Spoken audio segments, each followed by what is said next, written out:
കുട്ടമ്പുഴ യുവ ക്ലബിന്റെ വാർഷികാഘോഷത്തിന്റെ ഭാഗമായി ജനപ്രതിനിധികൾക്ക് സ്വീകരണം നൽകി.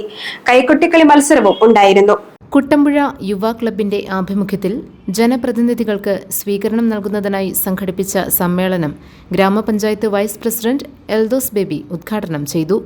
ക്ലബ് പ്രസിഡന്റ് KA സിബി അധ്യക്ഷത വഹിച്ചു.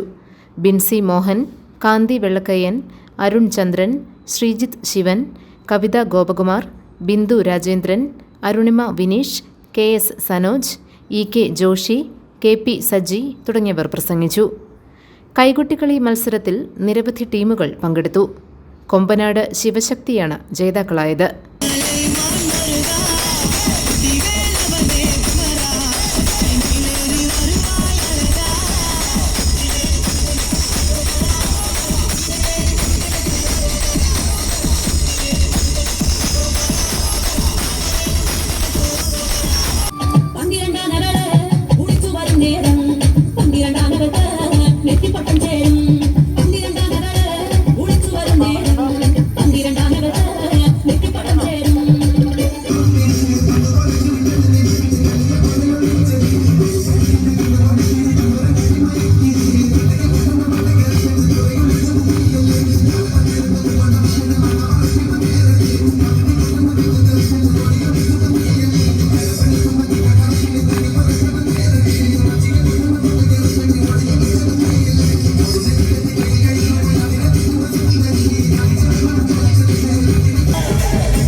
GTV news Kuttampuzha.